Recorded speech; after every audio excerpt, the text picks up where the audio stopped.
కాపర్లు లేకయే అవి చెదిరిపోయి సకల అడవి మృగములకు ఆహారమాయను. కాబట్టి ప్రియమైన దేవుని బిడ్డలారా, కాపరి లేని గొర్రెలు ఏ విధంగానైతే చెల్లా చెదురై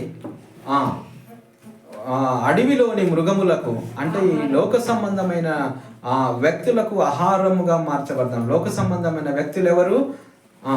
దుష్టునికి మనము ఆహారముగా మార్చబడతామట. దేవుని బిడ్డలారా, చాలా జాగ్రత్తగా మనము కాపరికి సమీపంగా ఉండాలి. మన కాపరి ఎవరు? పరిశుద్ధాత్మ దేవుడు మనకు కాపరి అయి ఉన్నాడు. దేవుని బిడ్డలారా, కాబట్టి దేవునికి మనం సమీపంగా ఉన్నప్పుడు దేవునికి మనం ఆహారముగా ఉండలేము. కాబట్టి మన దేవుడు కాపరి అయి ఉన్నాడు, పరిశుద్ధాత్మ దేవుడు కాపరి ఉన్నాడు. కాబట్టి కాపరి లేని గొర్రెలు అడవిలోని మృగములకు ఆహారముగా అవుతాయి. కాబట్టి కాపరి లేని వారు ఎందరూ లేరు దేవుని బిడ్డలారా. ఈ లోకములో చాలా మంది కాపర్లు లేని వారు ఉన్నారు, పరిశుద్ధాత్మ దేవుడు లేని వారు ఉన్నారు, రక్షకుడు లేని వారు ఉన్నాడు, రక్షకుడు లేని వారు ఉన్నారు దేవుని బిడ్డలారా. కాబట్టి మనము కలిగి ఉన్నటువంటి రక్షణను మనము గట్టిగా పట్టుకోవాలి. మనం చేపట్టినటువంటి రక్షణను గట్టిగా పట్టుకొని దేవునికి సమీపంగా, మన కాపరికి మనం సమీపంగా ఉన్నప్పుడు దేవుడు తగిన కాలమందు మనకు దేవుడు పచ్చిక గల చోట్లకు మనల్ని నడిపిస్తూ మన జీవితమును కడతాడు. దేవుని బిడ్డలారా, మన జీవితమును కడతాడు. దేవునికి సమీపంగా లేకుండా దూరంగా ఉన్నప్పుడు, దేవునికి దూరంగా ఉంటే, దేవుని పిలుపునకు దూరంగా ఉంటే మనకేమవుతుంది? గొర్రెలకు మనము అడవి మృగములకు మనము ఆహారముగా మార్చబడతాం. దేవుని బిడ్డలారా, ఈ లోకంలో చాలా మంది కూడా దేవునికి దూరంగా ఉంటున్నారు, దేవునికి దూరంగా ఉంటారు. వారి స్వకీయమైనటువంటి దురాశ చేత ఏడవబడి వారి సొంత పనులను, వారు ఏమి తిందామా, ఏమి త్రాగుదామా, ఏమి సంపాదించుకుందామా అనే దాని మీద వారి జీవితాలు ఉన్నాయి. దేవుని బిడ్డలారా, హల్లెలూయా. కాబట్టి మనం అట్టి రీతిగా ఉండక దేవునికి దగ్గరగా ఉన్నప్పుడు, దేవుని సన్నిధికి మనం దగ్గరగా ఉన్నప్పుడు దేవుని కాపరి, ఆ కాపరి యొక్క సరౌండింగ్లో మనం ఉంటాం దేవుని బిడ్డలారా. కాబట్టి మనం ఏం చేయాలి? మనం దేవునికి సమీపంగానే, ఎవరు మనసు దేవుని మీద ఆనుకొని ఉంటుందో వారిని పూర్ణ శాంతి గలవారిగా. శాంతి లేని కుటుంబాలు ఉన్నాయా? లేవా? సమాధానం లేని కుటుంబాలు ఉన్నాయి, శాంతి లేని కుటుంబాలు ఉన్నాయి, సంతోషం లేని కుటుంబాలు ఉన్నాయి. సాయంత్రం అయితే అల్లరి, ముసురు వాన, ఒక్కొక్కరు ఇంటిలో చూస్తాంటే ముసురు వాన నిత్యము. ముసురు వాన తెలుసు కదా మీకు? ఆగుద్దా ముసురు వాన? ఏదైనా మరొక జల్లైనా ఆగుతుందేమో కానీ ముసురు వాన మాత్రం ఆగదు. అది కంటిన్యూగా కొన్ని ఇళ్లలో ముసురు వాన కురిచినట్టు కురుస్తూ ఉంటుంది దేవుని బిడ్డ. శాంతి ఉండదు, సమాధానం ఉండదు. ఏ కుటుంబాలన్నా ఎదుగుతూ ఉంటే వారిని గురించి వారవలేరు దేవుని బిడ్డ. కాబట్టి ప్రియమైన దేవుని బిడ్డ, మనం అట్టి రీతిగా ఉండొద్దు, సమాధానకరమైనటువంటి పరిస్థితిలో ఉండాలి. కాబట్టి దేవుడు లేని ప్రజలు ఇంటిలోనైనాను ఒంటిలోనైనాను సమాధానం ఉండదు, శాంతి ఉండదు, సంతోషం ఉండదు, నిత్యం ముసురువాన కురుస్తూ ఉంటుంది దేవుని బిడ్డ. కాబట్టి అలాంటి కుటుంబాల నిమిత్తం మనం ప్రార్థన చేయి బద్దులమై మనం ఉండాలి. మీరు సంపూర్ణ భక్తియు మాన్యతయు కలిగి జీవించాలి అంటే మనుషులందరి కోసం మనం ప్రార్థన చేసేవారిగా మనం ఉండాలి, యాచనలు చేసేవారిగా మనం ఉండాలి, విజ్ఞాపనలు చేసేవారిగా మనం ఉండాలి. ఇలాగ చేయటం మన విషయంలో దేవుని చిత్తమై ఉన్నది దేవుని బిడ్డలారా. హల్లెలూయా. కాబట్టి ప్రియమైన దేవుని బిడ్డలారా, మనం కాపరికి మనము సమీపంగా ఉన్నప్పుడు, ఈ లోక సంబంధమైన మనుషులకు మనం దూరంగా ఉన్నప్పుడు దేవుడు మనలను కాపాడుతాడు దేవుని బిడ్డలారా. హల్లెలూయా. కాపరి లేని జనులు ఏమవుతారు? చెదిరిపోతూ ఉంటారు. కాపరి లేని గొర్రెలు ఏ విధంగా అయితే చెదిరిపోతూ ఉంటాయి, ఇటు పోయేది ఇటే పోతూ ఉంటాయి, అట్టు పోయేది అట్టే పోతూ ఉంటాయి, దానికి మేత ఎటు అనిపిస్తే అటు వెళ్ళిపోతూ ఉంటుంది. కాబట్టి లోక సంబంధమైనటువంటి జనులు కూడా అదే విధంగా ఉంటారు దేవుని బిడ్డ. ఒకరు ఆడిపోతాడు, ఒకడు ఈడిపోతాడు, ఇష్టం వచ్చినట్టు కొలుస్తూ ఉంటారు దేవుని బిడ్డ. దేవుడు అనేటోడు ఒక్కడే ఉంటాడా? అనేక దేవుళ్ళు ఉంటారా? దేవుడు అనేటోడు ఒక్కడే ఉంటాడు. కాబట్టి వారు స్వకీయమైనటువంటి దురాశ చేత ఈడవబడుచు వారి సొంతంలో వారిలో ఉన్నటువంటి వాళ్ళ లోపల నుండి వచ్చు సంగతుల ద్వారా వాళ్ళు బయటికి వెళ్ళిపోతూ ఉంటారు దేవుని బిడ్డారా. హల్లెలూయా. కానీ ప్రియమైన దేవుని బిడ్డారా, దేవుడు మనకైతే గొప్ప రక్షణ భాగ్యం ఇచ్చి మనల్ని ఆయన సన్నిధిలో నడిపించుకుంటున్నాడు దేవుని బిడ్డారా. అందుని బట్టి దేవునికి స్తోత్రం చెల్లించండి. హల్లెలూయా. కాబట్టి చదవండి ఇంకా.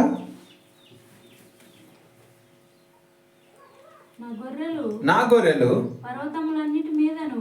పర్వతములన్నింటి మీదను ఎత్తైన ప్రతి కొండ మీదను తిరుగులాడుచున్నవి. హల్లెలూయా.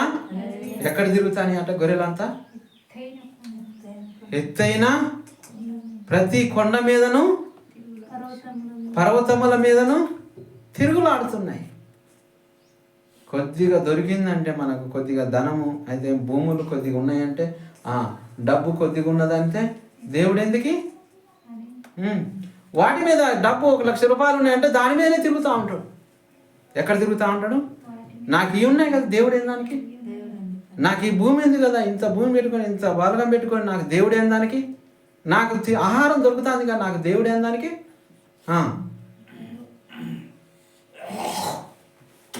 అలా ఉండకూడదు దేవుని బిడ్డ. గర్వం అనేది అది ఎటు నడిపిస్తుంది? నాశనమునకు నడిపిస్తూ ఉంటుంది దేవుని బిడ్డ. గర్వము నిత్య నాశనానికి నడిపిస్తూ ఉంటుంది. గర్వము మనము వెళ్ళలేని ప్రాంతానికి మనల్ని నడిపిస్తూ ఉంటుంది, వెళ్ళకూడని ప్రాంతానికి మనల్ని నడిపిస్తూ ఉంటుంది. కాబట్టి గర్వం నుండి మనం దూరపరచుకొని దేవుని చిత్తానికి, దీన మనసుకు మనం దగ్గరగా ఉన్నప్పుడు దేవుడు మనలను ఆశీర్వదించి బలపరుస్తాడు దేవుని బిడ్డలారా. హల్లెలూయా. కాబట్టి కొండల మీదను తిరుగుతూ ఉంటారు గొర్రెలు. చాలా మంది మనుషులు అట్లా తిరుగుతూ ఉంటారు. కొద్దిగా ఉన్నదంటే మనకు ఇక దేవుడొద్దు, ఏమొద్దు, మనకి ఇంకేంది, మనం తిన్నామా, తాగినామా, తందనాలాడినామా, గొడవలు పెట్టుకున్నామా, మరొకటి చేసుకున్నామా, ఏం చేసినా పర్వాలేదు. కాబట్టి ప్రియమైన దేవుని బిడ్డలారా, దేవునికి ఎంత సమీపంగా ఉంటే దేవునికి మనకు అంత సురక్షితంగా ఉండగలుగుతాం దేవుని బిడ్డలారా. దేవునికి దగ్గరగా ఉన్న, కాపరికి దగ్గరగా ఉన్న గొర్రెల్ని మాత్రమే కాపరి సురక్షితంగా వాటిని చూస్తాడు దేవుని బిడ్డలారా.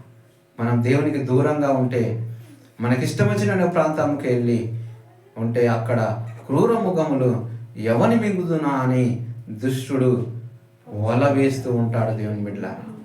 మనము ఎటు నడిచినానో అక్కడ వల ఊరులు ఒగుతూనే ఉంటాడు దుష్టుడు.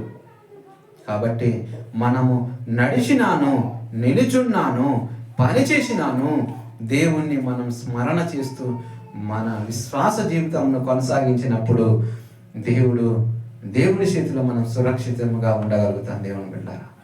అలా లేకపోతే మనము ఏ క్షణంలోనైనా, ఏ సమయంలోనైనాను ఆయన ఉరిలో పడ్డమంటే, ఆయన వలలో పడ్డమంటే వాడు మనల్ని వేంపుకొని ఫ్రై చేసుకొని తింటాడు.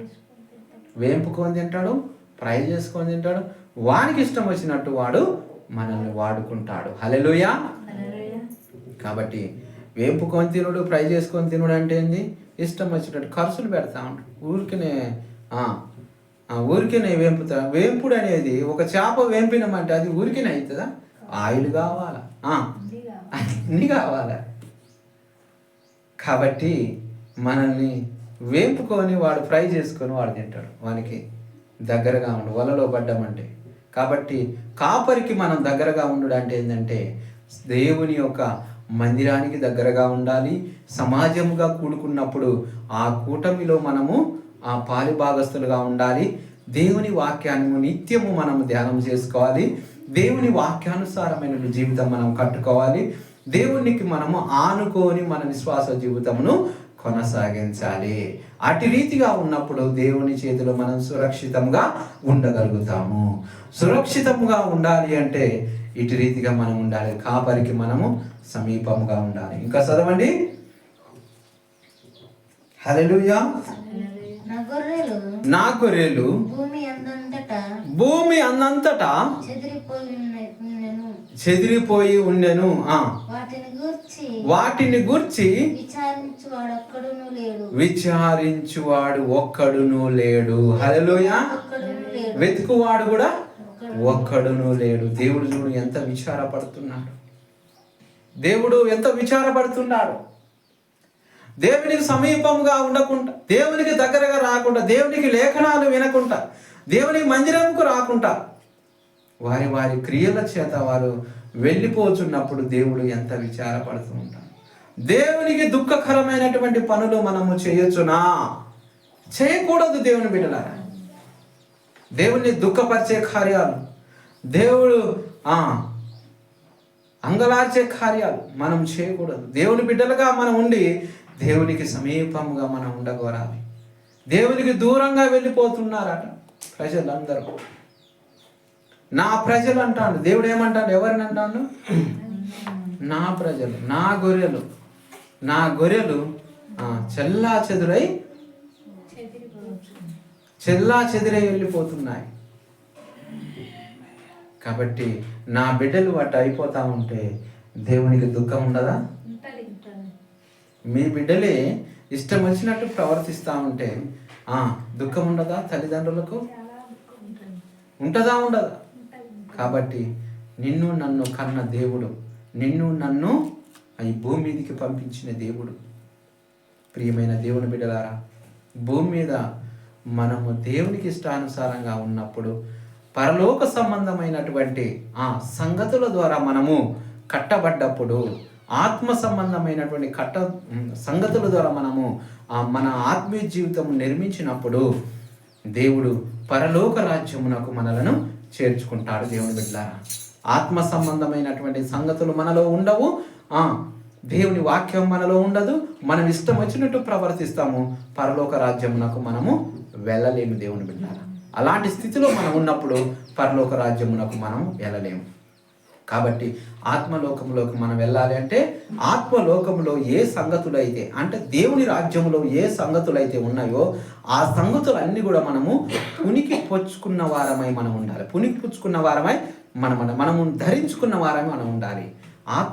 ఆత్మీయ అలంకరణ మనము కలిగి ఉన్నప్పుడు పరలోక రాజ్యమునకు మనం చేర్చబడటకు మనము సిద్ధపడిన వారి లెక్కలో మనం ఉంటాము. లేకపోతే మనం విడవబడిన వారి లెక్కలోకి మనం వెళ్ళిపోతాం. దేవుని బిడ్డలారా, కాబట్టి ప్రియమైన దేవుని బిడ్డలారా, దేవుని చిత్తమును మనము జరిగించాలి. దేవుని చిత్తానుసారంగా మనం జీవించాలి. మన ఇష్టము నేను బతికున్నాను కాబట్టి నా ఇష్టం వచ్చి నేను తిరుగుతాను, నా ఇష్టం వచ్చి నేను తాగుతా, తనందనలాడతా అంటే చల్లదు. దేవుడు అటు రీతిగా ఉండమని చెప్పలేదు. మనల్ని అలా ఉండమని చెప్పలేదు. కాబట్టి మనము దేవునికి దూరంగా ఉంటే మనము తిరిగిపోతులము, తాగుబోతులము, మరొకటే అన్నీ. దేవునికి దూరంగా ఉన్నామంటే, దేవుని చిత్తానికి దూరంగా ఉన్నామంటే, దేవునికి సమీపంగా లేవంటే అన్నీ నువ్వు కలిగి ఉన్నట్టే. తాగకపోయినా తాగుబోతువే, తిరగకపోయినా తిరిగిపోతువే, నువ్వు పాపివే. ఫిక్స్గా నీ మీద పాపివి అని ముద్ర అనేది పెడతాడు. కాబట్టి దేవునికి దగ్గరగా, దేవునికి సమీపంగా ఉన్నప్పుడు, దేవుని చిత్తానుసారంగా ఉన్నప్పుడు మనకి దేవుని చిత్తానుసారమైన స్టాంపు మన మీద ఉంటుంది. దేవుని బిడ్డ, ఏదైనా ఒక ఫైల్ మీద సంతకం పెట్టి స్టాంప్ వేసిందంటే అది తిరుగుండదు. దేవుని బిడ్డ, దానికి తిరుగుండదు ఇక. కాబట్టి మనం దేవుని బిడ్డలుగా మనం స్టాంప్ వేయబడి ఉండాలి. దేవుని బిడ్డలుగా మన అప్లికేషన్ మీద స్టాంప్ వేయాలి దేవుడు. కాబట్టి మనము పరలోక సంబంధికులుగా మనం ఉండాలి అంటే దేవునికి ఇష్టానుసారంగా మనం జీవించాలి. దేవుని చిత్తమైనటువంటి మార్గం గుండా మనం నడిపే